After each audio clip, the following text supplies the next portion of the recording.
Hello traders, good evening. இப்போ என்னதாண்டா உங்கள் பிரச்சனை அப்படின்ற மாதிரி தான் வந்து ஜியோ பாலிட்டிக்ஸ் போயிட்டுருக்கு. என்னென்னா, மத்தியானம் இன்டர்நேஷ்னல் எனர்ஜி ஏஜென்சி வந்து ஒரு ஸ்டேட்மெண்ட் பண்ணுறாங்க. மேக்ஸ் டு மேக்ஸ் ஜூலை மாதம் வரையும் நம்மளால் சமாளிக்க முடியும், அதுக்கு மேலே போனால் யார்கிட்டையுமே கச்சா எண்ணெய் இருக்காது, அந்த மாதிரி ஒரு சூழ்நிலை வந்துடும் சொல்லிட்டு பயப்படுத்திட்டாங்க. ஆனால் நேற்று ஈவினிங் அமெரிக்கன் மார்க்கெட் நடந்துட்டு இருக்கும்போது, யூரோப்பியன் மார்க்கெட்ஸ் ஓப்பனாக இருக்கும்போது ட்ரம்ப் ஒரு ஸ்டேட்மெண்ட் பண்ணுறாரு. ஈரானுடனான டீலில் நாங்கள் ஃபைனல் ஸ்டேஜஸில் இருக்கோம், ஒன்று டீல் சைன் ஆகும், இல்லைனா நேஸ்டியான சில விஷயங்கள் நடக்கும்னு சொல்லிட்டு சொல்கிறார். அப்போ டீல் சைன் ஆக போதான்னு சொல்லிட்டு யூரோப்பியன் மார்க்கெட் 2% மேலே பாசிட்டிவாக முடியுது, அமெரிக்கன் மார்க்கெட் 1.5% மேலே பாசிட்டிவாக முடியுது. நம்மளோட ஏஷியன் மார்க்கெட் காலையிலே வந்து பாசிட்டிவாக இருந்தது, நம்மளோட கிஃப்ட் நிஃப்டியில் அது ரிஃப்ளெக்ட் ஆச்சு. அண்ட் நம்மளோட மார்க்கெட் 170 பாயிண்ட் அளவுக்கு கேப் அப் ஆச்சு. அண்ட் அங்கேருந்து கான்ஸ்டண்ட்டான ஒரு செல் ஆஃப் எண்ட் ஆஃப் தி டேயில் வெறும் 4 பாயிண்ட் நெகட்டிவாக முடிஞ்சிருக்கு. காரணம் என்னென்னா, இன்னும் கிளியரான எந்த டைரக்ஷனும் கிடைக்கல. நேற்று ஈவினிங் வந்து ட்ரம்ப் சொன்னார், அதுக்கப்புறம் ஈரான் சைட்லேருந்தோ அமெரிக்கா சைட்லேருந்தோ மேற்கொண்டு எந்த அப்டேட்ஸும் வரல. மேபி வழக்கம் போல் ட்ரம்ப் வந்து பெனாத்துறாரோ என்னமோன்னு சொல்லிட்டு மார்க்கெட்ஸ் நினைக்க ஆரம்பிச்சிச்சு. அண்ட் அதனோட விளைவாக வந்த என்டையர் கெயின்ஸ் வந்து பார்த்திங்கன்னா வேனிஷ் ஆகிடுச்சு. ஈவன் யூரோப்பியன் மார்க்கெட்ஸ் கூட நெகட்டிவாக தான் ட்ரேட் ஆகிட்டு, கிட்டத்தட்ட ஒரு 0.5% அளவுக்கு. கோல்டு ப்ரைஸஸ் காலையில் $4,550 மேலே இருந்தது, இப்போ $4,520 பக்கத்தில் ட்ரேட் ஆகிட்டு இருக்கு. அண்ட் இன்றைக்கி நம்மளோட ஓவரால் மார்க்கெட்டுக்கு வந்தோம்னா, நம்மளோட USD/INR கிட்டத்தட்ட 80 பைசா அளவுக்கு அப்ரிஷியேட் ஆச்சு. காலையில் க்ரூட் ஆயிலோட விலை விழுந்ததுனால நம்மளோட USD/INR அப்ரிஷியேட் ஆச்சு ஒன்று. மத்தியானத்துக்கு மேலே க்ரூட் ஆயிலோட விலை அதிகமானதுக்கப்புறம் நம்மளோட USD/INR கொஞ்சம் ஸ்ட்ராங்காக தான் இருக்குது. அதுக்கான காரணம் வந்து RBI வந்து களத்தில் குதிச்சிட்டாங்க. ஓப்பன் மார்க்கெட் ஆப்ரேஷன்ஸ் மூலிமா கிட்டத்தட்ட $5 பில்லியன் அளவுக்கு ருப்பியை ஸ்ட்ரென்தன் பண்ணுறதுக்கான வேலைகள் வந்து இறங்க போகிறாங்க. அண்ட் அது மட்டும் இல்லாமல் நம்மளோட கவர்மெண்ட்டுக்கு கிட்டத்தட்ட 2,70,000 கோடி ரூபாய் அளவுக்கு டிவிடெண்ட் கொடுக்க போகிறாங்க. இது எப்படின்னா, ஒரு வீட்டில் ஹஸ்பண்ட் அண்ட் ஒய்ஃப் குழந்தைங்க இருப்பாங்கன்னு வச்சுக்கோங்களேன். ஹஸ்பண்ட் வந்து வேலைக்கு போய் பணம் சம்பாதிப்பார், பணம் சம்பாதிச்சு ஒய்ஃப் கிட்ட கொடுப்பாரு.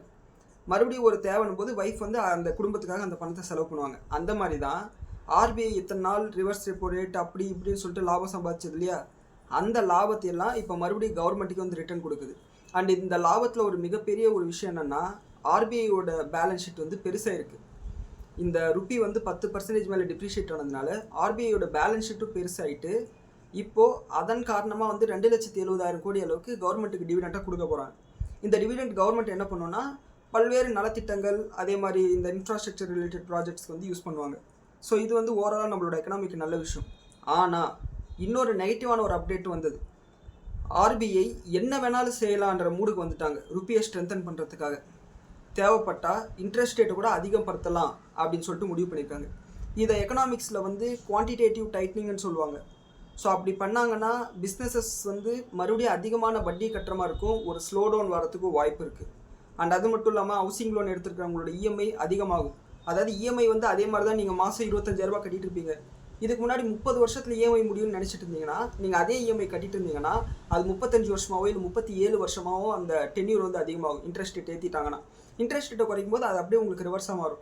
ஸோ இன்ட்ரெஸ்ட் ரேட் எந்த அளவுக்கு ஏற்றுறாங்களோ அந்த அளவுக்கு உங்களோட EMIயும் சேர்த்து கட்ட பாருங்கள். அப்போ தான் அதே டென்யூரில் உங்களால் லோனை வந்து முடிக்க முடியும். ஒரு சின்ன சஜஷன்.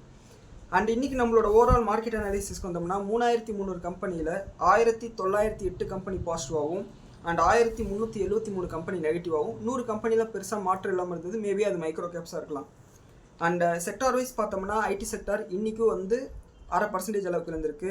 ஆட்டோ செக்டார் ஒரு 0.25% இருக்குது. பேங்க் நிஃப்டி 0.5% விழுந்திருக்கு. ஃபார்மா ஹெல்த் கேர் வந்து பாசிட்டிவாக முடிஞ்சிருக்கு, மைல்டு பாசிட்டிவாக. FMCGயில் இன்றைக்கி ITCயோட ரிசல்ட் வந்தது, அதை ஸ்டாக் ஸ்பெசிஃபிக் நியூஸில் பார்ப்போம். வேர்ல்டு பேனல் என்ன சொல்கிறாங்கன்னா, FMCGயோட வால்யூம் 4லேருந்து 4.5% அளவுக்கு வர நிதியாண்டில், அதாவது ஃபினான்ஷியல் 27 இன்க்ரீஸ் ஆகிறதுக்கு வாய்ப்பு இருக்குன்னு சொல்லியிருக்காங்க. இது வந்து மிகப்பெரிய பாசிட்டிவான நியூஸாலாம் நம்ம பார்க்க முடியாது. அண்ட் இன்னொன்று, எக்கனாமிக் ஸ்லோடவுன் இருக்கும்போது இந்த ஒரு க்ரோத்தே போதுமான அளவு க்ரோத்துன்னு நம்ம எடுத்துக்கலாம். அது ஒன்று தான் ஒரு விஷயம். அண்ட் கோல்டு ப்ரைஸஸ் எடுத்துக்கிட்டோம்னா, இப்போ நம்ம பேசிகிட்டு இருக்கும்போது $4,516 இன்டர்நேஷ்னல் மார்க்கெட்டில் ட்ரேட் ஆகிட்டு இருக்கு. அண்ட் நம்மளோட இந்தியன் மார்க்கெட்டில் 22 கேரட் கோல்டு 15,987, அதாவது 16,000க்கு 13 ரூபா கம்மி ஒரு கிராமுக்கு. அண்டு 22 கேரட் கோல்டு 14,655 ட்ரேட் ஆகிட்டு இருக்கு. அண்ட் கோல்டு ப்ரைஸஸ் இன்டர்நேஷ்னல் மார்க்கெட்டில் நேற்று கம்பேர் பண்ணும்போது ஏறி இருக்குது, ஏறவும் இல்லை இறங்கவும் இல்லை, ஃப்ளாட்டாக இருக்குது ஓரளவுக்கு. ஆனால் நம்மளோட இந்தியன் மார்க்கெட்டில் குறைஞ்சதுக்கான முக்கிய காரணம் நம்மளோட USD/INR ஸ்ட்ரென்தன் ஆனது தான். நேற்று ஒரு ஸ்டேஜில் 96 ரூபா 96 பைசா அளவுக்கு ஒரு டாலருக்கு நிகரான இந்திய ரூபாய் வந்து சரிஞ்சது.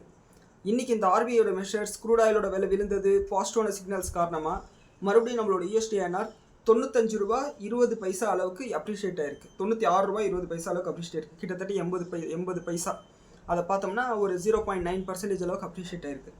ஸோ இதனால் இன்டர்நேஷ்னல் மார்க்கெட்டில் கோல்டு ப்ரைஸஸ் அதே இடத்துல இருந்தால் கூட நம்ம மார்க்கெட்டில் ஸ்லைட்டாக ஒரு நெகட்டிவிட்டி காமிக்குது கோல்டு ப்ரைஸஸில். அண்ட் சில்வர் ப்ரைஸஸ் ஒரு கிலோ வந்து 2,71,000 இருக்குது. இது நேற்றை விட ஒரு 3,000 ரூபாய் கிலோக்கு வந்து குறைஞ்சிருக்கு. க்ரூட் ஆயில் இப்போ நம்ம பேசிகிட்டு இருக்கும்போது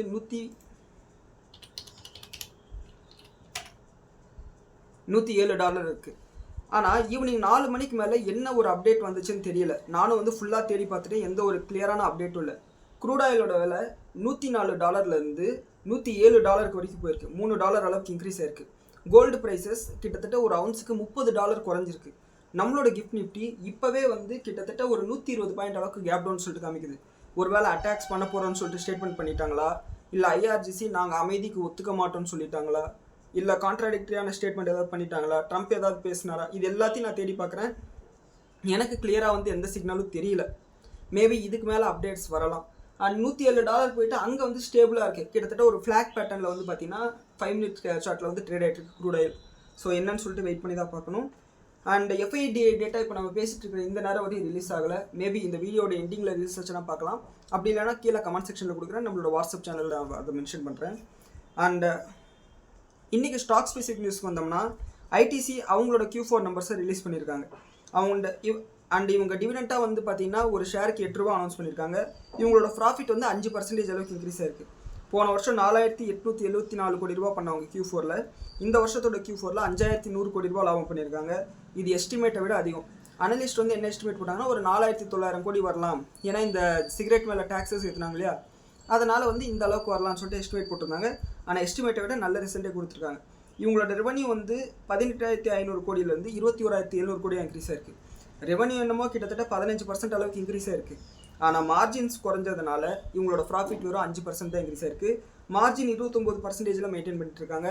ஸோ இது வந்து ஓகேஷான ஒரு ரிசல்ட் தான். பெரிய பாசிட்டிவில் பெரிய நெகட்டிவில் இது மார்க்கெட் டைம்லேயே வந்து ஐடிசியோட ரிசல்ட் வந்தது. அந்த ஒரு குறிப்பிட்ட டைமில் மட்டும் ஒரு மிகப்பெரிய ஃப்ளக்சுவேஷன் 311 ரூபா வரைக்கும் போயிட்டு மறுபடியும் சகஜ நிலைக்கு வந்து ஐடிசியோட ஷேர் ப்ரைஸ் வந்துடுச்சு. அண்ட் டிவிடெண்டாக $8 கொடுத்துருக்காங்க. ஷேர் ஹோல்டர்ஸ் என்ஜாய் பண்ணுங்கள். அண்ட் அடுத்து எம்டார் டெக் வந்து பார்த்தீங்கன்னா அவங்களோட ப்ரொமோட்டர்ஸ் நேற்று கிட்டத்தட்ட 60,000 ஷேரை ஓப்பன் மார்க்கெட்டில் விற்றுருக்காங்க. இது வந்து நம்ம நெகட்டிவான விஷயமா நம்ம தான் பார்க்கணும். காரணம் என்னென்னா, ப்ரொமோட்டர் இந்த விலையில் இந்த ஷேரை விற்று ப்ராஃபிட்டை புக் பண்ணலான்னு நினைக்கிறாங்கன்னா இது வந்து பார்த்திங்கன்னா நம்மளும் கொஞ்சம் காஷியஸாக இருக்க வேண்டிய நேரம். ஒரு ஒரு டிஸ்க்ளோஷர் என்னென்னா, நான் வந்து இந்த கம்பெனியில் ஷேர் ஹோல்டிங் வச்சுக்கல, ஐடிசியில் ஷேர் ஹோல்டிங் வச்சுருக்கேன். அண்ட் ஐடிபியை பற்றி கவர்மெண்ட் வந்து சில ஸ்டேட்மெண்ட் பண்ணியிருக்காங்க.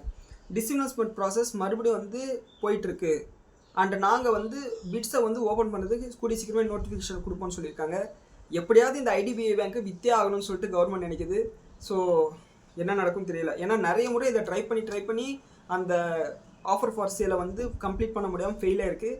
ஒவ்வொரு முறை இந்த மாதிரி ஆஃபர் ஃபார் சேல் வரப்போகுது, டிஸ்இன்வெஸ்ட்மெண்ட் வரப்போகுது என்பதெல்லாம் இந்த பேங்க்கோட ஷேர் ப்ரைஸ் வந்து பயங்கரமாக ஏறும். ஸோ இந்த தீமில் யாராவது ஸ்விங் ட்ரேடிங் மாதிரி பண்ணுறீங்கன்னா இதை கன்சிடர் பண்ணலாம். நான் இதுவரை இந்த ஷேரில் வந்து எந்த விதமான ட்ரேடோ இன்வெஸ்ட்மெண்ட்டும் பண்ணது கிடையாது. அடுத்து WeWork இந்தியா இவங்க வந்து பார்த்திங்கன்னா இந்த ஐடி கம்பெனிஸ்க்கெல்லாம் ஆஃபீஸை வாடகை விடுற பிஸ்னஸை பண்ணுறாங்க.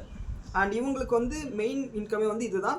இவங்களோட Q4 நம்பரை வந்து ரிலீஸ் பண்ணியிருக்காங்க. இவங்களோட நெட் ப்ராஃபிட் வந்து அப்படியே டபுளாக இருக்குது. 37 கோடி போன வருஷம் லாபம் பண்ணவங்க இந்த வருஷம் 64 கோடி ரூபா பண்ணியிருக்காங்க. அண்ட் இவங்களோட மார்ஜின் வந்து இன்க்ரீஸ் ஆயிருக்கு ஸ்லைட்டாக 64% 65% இன்க்ரீஸ் ஆயிருக்கு. ஸோ இது வந்து பார்த்திங்கன்னா ஹைலி ப்ராஃபிட்டபிள் மார்ஜின் தான். கம்ப்ளீட்டாக சர்வீஸ் செக்டார், இந்த நாக்கரி மாதிரியான ஒரு சர்வீஸ் செக்டார் தான் இதுவும். அண்ட் இப்போ வந்து ஒர்க் ஃப்ரம் ஹோம் அதிகமாக போயிட்டுருக்கிறதுனாலையும் ஏஐ டிஸ்ட்ரப்ஷனால் ஐடி எம்ப்ளாயீஸ்க்கு வேலை இல்லாமல் போயிடும் அப்படின்ற ஒரு சூழ்நிலை நிலவிட்டு இருக்கிறதுனாலையும் இவங்களோட ஃப்யூச்சர் ப்ராஸ்பெக்ட் எப்படி இருக்குன்னு சொல்லிட்டு நமக்கு கிளியராக தெரியல. இது வந்து ஒரு லாங் டேர்ம் இன்வெஸ்ட்மெண்ட்டாக பார்க்குறது இப்போதைக்கு சரியானு எனக்கு தெரியல. மேபி வரும் காலங்களில் வந்து இது எப்படி வேணாலும் மாறலாம். நீங்கள் கேட்கலாம், தம்பி நீ ஐடி செக்டாரை வாங்கலான்னு சொல்கிற, இந்த கம்பெனி ஏன் வாங்க வேணாம்னு சொல்கிறேன்னு சொல்லிட்டு ஒரு கேள்வி வரலாம். ஐடி செக்டாரில் அவங்களுக்கு ஒரு ஸ்டேஜில் லாபம் குறையுதுன்னா வேலையில் இருக்கிறவங்கள வேலையிலேருந்து அனுப்பிடுவாங்க, அதிக சம்பளம் கொடுக்குறவங்கள வேலையிலேருந்து அனுப்பிடுவாங்க. இப்படி பண்ணி அவங்களோட மார்ஜின்ஸை மறுபடியும் காப்பாற்றிப்பாங்க. இதை ஐடி கம்பெனிஸ் பண்ணும். இப்போது அந்த நம்பர் ஆஃப் எம்ப்ளாயீஸ் குறையும் போது ஒர்க் ஸ்பேஸும் குறையும். சரிங்களா? அப்படி ஒர்க் ஸ்பேஸ் குறையும் போது இவங்களோட பிஸ்னஸ் பாதிக்கப்படும். ஸோ அதனால தான் இந்த கம்பெனி வேணான்னு சொல்கிறேன். மேபி நீங்கள் யாராவது இன்ட்ரெஸ்டடாக இருக்கீங்கன்னா வாட்ச் லிஸ்ட்டை போட்டு வாட்ச் பண்ணுங்கள். அண்ட் ஜேஎஸ்டபிள்யூ சிமெண்ட்ஸ் அவங்களோட Q4 நம்பர் ரிலீஸ் பண்ணியிருக்காங்க. இவங்களோட ப்ராஃபிட் 10 டைம்ஸ் இன்க்ரீஸ் ஆயிருக்கு. காரணம் இவங்களுக்கு வந்து 1 டைம் எக்ஸப்ஷனல் கெயின் ஒன்று வந்திருக்கு, டேக்ஸ் ரீஃபண்ட் மாதிரி. அதாவது போன வருஷம் 34 கோடி லாபம் பண்ணவங்க Q4ல, இந்த வருஷம் 371 கோடி ரூபாய் லாபம் பண்ணியிருக்காங்க. ரெவன்யூ வந்து 11% இன்க்ரீஸ் ஆயிருக்கு. எபிட்டா வந்து 52% இன்க்ரீஸ் ஆயிருக்கு. மார்ஜின் 19%ல மெயின்டைன் பண்ணுறாங்க. ரெவன்யூவும் எபிட்டாவும் அந்த அளவுக்கு இன்க்ரீஸ் ஆகல, ப்ராஃபிட் மட்டும் 10% இன்க்ரீஸ் ஆயிருக்குன்னா காரணம் வந்து இந்த 1 டைம் எக்ஸப்ஷனல் கெயின் தான். அண்ட் இதை வந்து நோட் பண்ணிக்கோங்க. அடுத்து ஆரியன் ப்ரோ சொல்யூஷன்ஸ்க்கு வந்து பார்த்தீங்கன்னா 320 கோடி மதிப்புள்ள ஒரு அமெரிக்கன் ஆர்டர் ஒன்று கிடச்சிருக்கு. இந்த ஆர்டர் யார்கிட்ட கிடச்சிருக்குன்னா, இப்போ நம்ம இந்தியாவில் வந்து பாலிசி பஜார்னு சொல்லிட்டு ஆன்லைனில் இன்சூரன்ஸ் விற்கக்கூடிய ஒரு பிளாட்ஃபார்ம் இருக்கு இல்லையா, அந்த மாதிரி அமெரிக்காவில் ஒரு இன்சூரன்ஸை ஆன்லைனில் விற்கக்கூடிய ஒரு பிளாட்ஃபார்முக்கு அந்த பிளாட்ஃபார்ம் சொல்யூஷன்ஸை ப்ரொவைட் பண்ணக்கூடிய ஒரு பிஸ்னஸ் ஆர்டர் இவங்களுக்கு கிடச்சிருக்கு. ஸோ இது வந்து இவங்களுக்கு பாசிட்டிவான விஷயம். இது வந்து ஒரு நல்ல சிக்னல் தான். காரணம் என்னென்னா, ஏஐ வந்துடுச்சு, ஆந்த்ரோபிக் கிளாட் வந்துடுச்சு, அது இதுன்னு சொல்லிட்டு நம்ம வந்து பேசிகிட்டு இருக்கோம், எங்கே ஆர்டர் வராதுன்னு சொல்லிட்டு பேசிகிட்டு இருக்கோம். இப்போயும் கூட பிஸ்னஸஸ் இந்தியாவில் இருக்கக்கூடிய கம்பெனிக்கு இந்த மாதிரி அவுட் சோர்சிங் வேலை, சாஃப்ட்வேர் மேனேஜ்மெண்ட், சாஃப்ட்வேர் சொல்யூஷன்ஸோட ஆர்டர்ஸை கொடுக்குறாங்கன்றது ஒரு பாசிட்டிவான விஷயம் தான். இதை வந்து நோட் பண்ணிக்கோங்க. ஆரியன் ப்ரோ என்கிட்ட ஹோல்டிங்கில் இல்லை. அண்ட் அடுத்து வந்து அப்போலோ ஹாஸ்பிட்டல் அவங்களோட Q4 நம்பரை ரிலீஸ் பண்ணியிருக்காங்க. அண்ட் இவங்களோட ப்ராஃபிட் வந்து ஏறி இருக்குது, கிட்டத்தட்ட 140 கோடி அளவுக்கு இன்க்ரீஸ் ஆயிருக்கு. 15% அளவுக்கு இன்க்ரீஸ் ஆயிருக்கு. அதாவது 390 கோடி போன வருஷம் லாபம் பண்ணவங்க இந்த வருஷம் 530 கோடி ரூபாய் லாபம் பண்ணியிருக்காங்க. இவங்களோட ரெவன்யூ வந்து அந்த அளவுக்கு இன்க்ரீஸ் ஆகலை, கிட்டத்தட்ட ஒரு 20% தான் இன்க்ரீஸ் ஆயிருக்கு. அண்ட் இவங்களோட ரெவன்யூ வந்து 5500 கோடியிலேருந்து 6600 கோடிக்கு இன்க்ரீஸ் ஆயிருக்கு. அண்ட் மார்ஜின் வந்து இன்க்ரீஸ் ஆயிருக்கு. 15% மார்ஜினில் வந்து இவங்க மெயின்டைன் பண்ணிட்டு இருக்காங்க. இந்த ஹாஸ்பிட்டல்ஸ் எல்லாம் வந்து பார்த்தீங்கன்னா பயங்கரமான லாபம் சம்பாதிக்கிறாங்க. ஆனால் பேஷண்ட்ஸுக்கு அதை பாஸ் ஆன் பண்ண மாட்டேன்றாங்க. என்ன சொல்கிறதுன்னு தெரியல. ஆனால் ஒரு இன்வெஸ்டராக வந்து hospital, pharma and health care செக்டாரில் வந்து நீங்கள் தாராளமாக இன்வெஸ்ட் பண்ணலாம். ஆனால் எத்திக்கலாக இது சரியான்னு கேட்டிங்கன்னா பதில் சொல்ல முடியல. அடுத்து டாக்டர் ரெட்டி வந்து செமாக்ளூட்டைடோட டேப்லெட்ஸை வந்து பார்த்தீங்கன்னா ஓரலாக எடுத்துக்கூடிய டேப்லெட்ஸை இந்தியாவில் லான்ச் பண்ண போகிறதா ஒரு அப்டேட் பண்ணியிருக்காங்க. அது வந்து டாக்டர் ரெட்டிஸ்க்கு வந்து ஒரு பாசிட்டிவான விஷயம். அண்ட் எல்ஐசியோட Q4 நம்பர் வந்து இப்போ நம்மளோட மார்க்கெட் முடிஞ்சதுக்கப்புறம் ரிலீஸ் ஆயிருக்கு. இவங்களோட நெட் ப்ரீமியம் இன்கம் வந்து பார்த்தீங்கன்னா 11% இன்க்ரீஸ் ஆயிருக்கு இயர் ஆன் இயர் பேசிஸில். அண்ட் நெட் ப்ராஃபிட் வந்து 23% இன்க்ரீஸ் ஆயிருக்கு. இவங்க ஒரு ஷேருக்கு 10 ரூபாய் டிவிடெண்ட் அனௌன்ஸ் பண்ணியிருக்காங்க. அண்ட் இந்த டிவிடெண்ட்டுக்கு ரெக்கார்ட் டேட்டா ஜூன் 25ஆம் தேதி வந்து செட் பண்ணியிருக்காங்க. அண்ட் இவங்க வந்து போனஸ் இஷ்யூ அனௌன்ஸ் பண்ணியிருக்காங்க 1:1 ரேஷியோவில். மே 29ஆம் தேதி அதுக்கு ரெக்கார்ட் டேட்டா ஃபிக்ஸ் பண்ணியிருக்காங்க. இது எல்ஐசி ஷேர் ஹோல்டர்ஸ் நோட் பண்ணிக்கோங்க. இதோட டீட்டெயில்ஸ் வந்து நம்மளோட வாட்ஸ்அப் சேனல் நான் கொடுத்துருக்கேன். வேணும்னா நீங்கள் வாட்ஸ்அப் சேனலில் ஜாயின் பண்ணி நீங்கள் டவுன்லோட் பண்ணிக்கலாம். அடுத்து வாட்டெக் வெபாக் அவங்களோட Q4 நம்பர் ரிலீஸ் பண்ணியிருக்காங்க. இவங்களும் ஒரு ஷேருக்கு 5 ரூபாய் டிவிடெண்ட் அனௌன்ஸ் பண்ணியிருக்காங்க. இவங்களோட ப்ராஃபிட் 29% இன்க்ரீஸ் ஆயிருக்கு. ரெவன்யூ 22% இன்க்ரீஸ் ஆயிருக்கு. ஒன்ஸ் இந்த மிடில் ஈஸ்ட்டில் இந்த பிரச்சனைலாம் முடிஞ்சதுக்கப்புறம் அந்த ஏரியாவில் இவங்களுக்கு அதிகப்படியான ஆர்டர்ஸ் கிடைக்கிறதுக்கு வாய்ப்பு இருக்குது, வாட்டர் ட்ரீட்மெண்ட் ஓரியன்டாக. ஸோ அப்போ வந்து பார்த்தீங்கன்னா இவங்களோட ஷேர் ப்ரைஸ் பயங்கரமாக ஏறதுக்கு வாய்ப்பு இருக்குது. அதை நோட் பண்ணிக்கோங்க. இது என்னோட ஹோல்டிங்கில் இல்லை, டிஸ்க்ளோஷர். ICRA இவங்க வந்து ஒரு ஷேருக்கு 105 ரூபாய் டிவிடெண்ட் அனௌன்ஸ் பண்ணியிருக்காங்க. இவங்களோட Q4 நம்பரும் அனௌன்ஸ் பண்ணியிருக்காங்க. அதாவது இவங்க ஒரு rating agency, credit rating agency, care rating மாதிரி, கிறிஸ்டல் மாதிரி இவங்களும் வந்து ஒரு ரேட்டிங் ஏஜென்சி. எனக்கு வந்து இந்த கம்பெனியில் ஹோல்டிங் இல்லை, கிறிஸ்டலில் எனக்கு ஹோல்டிங் இருக்குது, கேர் ரேட்டிங்கில் எனக்கு ஹோல்டிங் இல்லை. அண்ட் இவங்களோட ப்ராஃபிட் வந்து இயர் ஆன் இயர் பேசிஸில் குறைஞ்சிருக்கு. போன வருஷம் 55 கோடி லாபம் பண்ணவங்க இந்த வருஷம் 52 கோடி லாபம் பண்ணியிருக்காங்க. ரெவன்யூ 136 கோடியிலேருந்து 170 கோடியாக கம்மியாயிருக்கு. ரெவன்யூ இன்க்ரீஸ் ஆயிருக்கு. ஆக்சுவலாக 136 கோடி போன வருஷம் பண்ணவங்க இந்த வருஷம் 170 கோடி பண்ணியிருக்காங்க. மார்ஜினில் ப்ரெஷர் இருக்குது. 43% மார்ஜின் வந்து மெயின்டைன் பண்ணவங்க இப்போ 39%ல் இருக்காங்க. இதே தான் வந்து கிறிஸ்டலையும் நம்மளுக்கு ரிஃப்ளெக்ட் ஆச்சு. அண்ட் அவங்களோட ரெவன்யூ வந்து இன்க்ரீஸ் ஆயிருந்தது, ஆனால் ப்ராஃபிட் குறைஞ்சிருந்தது. அண்ட் அதன் காரணமாக அவங்களோட மார்ஜின் வந்து இம்பாக்ட் ஆயிருக்குன்னு சொல்லிட்டு நம்ம புரிஞ்சுக்கிட்டோம். அண்ட் அதே தான் எங்களுக்கும் நடந்திருக்கு. ஸோ ஓவராலாக வந்து இந்த செக்டார்லேயே இந்த பிரச்சனை இருக்குன்னு சொல்லிட்டு நம்ம புரிஞ்சுக்கலாம். அண்ட் 105 ரூபா டிவிடெண்ட் அனௌன்ஸ் பண்ணியிருக்காங்க. யாராவது வேணும்னா நோட் பண்ணணுன்னா வாட்ச் லிஸ்ட்டில் இதை வச்சுட்டு நோட் பண்ணுங்கள். அண்ட் டிவிடெண்ட் கொடுக்குற நாள் இது வந்து கரெக்ட் ஆகிடும், அந்த ப்ரைஸ் வந்து அட்ஜஸ்ட் ஆகிடும். அடுத்து சன் டிவி வந்து பார்த்தீங்கன்னா அவங்களோட Q4 நம்பர் ரிலீஸ் பண்ணியிருக்காங்க. இவங்களோட Q4 ப்ராஃபிட் விழுந்திருக்கு போன வருஷத்துக்கு இந்த வருஷத்துக்கும்.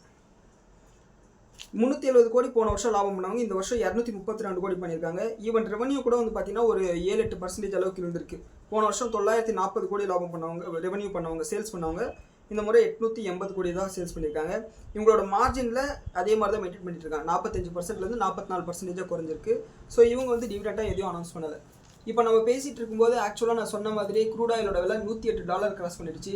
நம்மளோட கிஃப்ட் நிஃப்டி ஒரு 140 பாயிண்ட் அளவுக்கு கேப் டவுன்னு சொல்லிட்டு காமிச்சிட்டு இருக்கு. ஆனால் பெரிய நெகட்டிவான அப்டேட் எதுவும் என் கண்ணில் படலை இன்னும். மேபி நான் இன்னும் வந்து கிளியராக பார்க்குறேன். ஏதாவது நெகட்டிவான அப்டேட்ஸ் இருந்துச்சுன்னா நம்மளோட வாட்ஸ்அப் சேனல் நான் அப்டேட் பண்ணுறேன். நீங்கள் அதில் ஜாயின் பண்ணிவிட்டு அதை நீங்கள் தெரிஞ்சுக்கலாம். அண்ட் இந்த வீடியோ பற்றின கருத்துக்களை நீங்கள் உங்களோட கமெண்ட்டில் சொல்லுங்கள். அண்ட் இந்த வீடியோ உங்களோட ட்ரேடிங் ஆர் இன்வெஸ்டிங் ஜர்னிக்கு யூஸ்ஃபுல்லாக இருக்குன்னு நீங்கள் நினச்சிங்கன்னா இந்த வீடியோக்கு ஒரு லைக் கொடுங்க. நன்றி, வணக்கம்.